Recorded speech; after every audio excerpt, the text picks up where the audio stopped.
بسم الله الرحمن الرحيم تبارك الذي بيده الملك وهو على كل شيء قدير الذي خلق الموت والحياة ليبلوكم أيكم أحسن عملا وهو العزيز الغفور الذي خلق 7 سماوات طباقا ما ترى في خلق الرحمن من تفاوت فارجع البصر هل ترى من فتور ثم ارجع البصر كرتين ينقلب إليك البصر خاسئا وهو حسير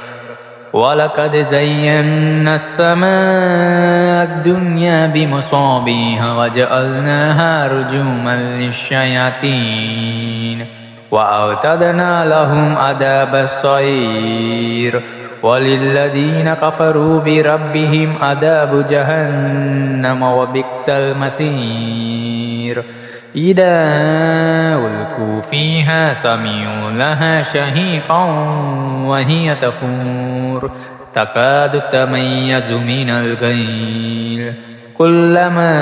ألقي فيها فوج سألهم خزنتها ألم يأتكم نذير قالوا بلى قد جاءنا نذير فكذبنا وقلنا ما نزل الله من شيء إن أنتم إلا في ضلال كبير وقالوا لو كنا نسمع أو نعقل ما كنا في أصحاب السعير فاعترفوا بذنبهم فسحقا لأصحاب السعير إن الذين يخشون ربهم بالغيب لهم مغفرة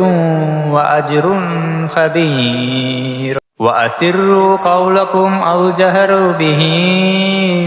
إنه عليم بذات الصدور ألا يعلم من خلق وهو اللطيف الخبير هو الذي جعل لكم الأرض ذلولا فامشوا في مناكبها وكلوا من رزقه وإليه النشور أأمنتم من في السماء أن يخسف بكم الأرض فإذا هي تمور أم أمنتم من في السماء أن يرسل عليكم حاسبا فستعلمون كيف نذير ولقد كذب الذين من قبلهم فكيف كان نكير أولم يروا إلى الطير فوقهم صافات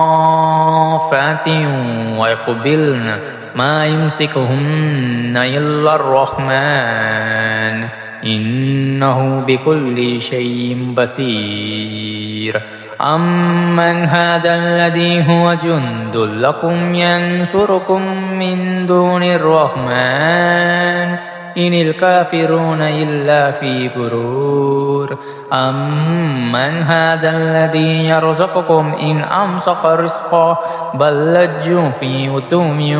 ونفور أفمن يمشي مكبا على وجهه أهدى أمن يمشي سويا على صراط مستقيم قل هو الذي أنشأكم وجعل لكم السمع والأبصار والأفئدة قليلا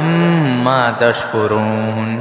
قل هو الذي ذراكم في الأرض وإليه تحشرون ويقولون متى هذا الوقت إن كنتم صادقين قل إنما العلم عند الله وإنما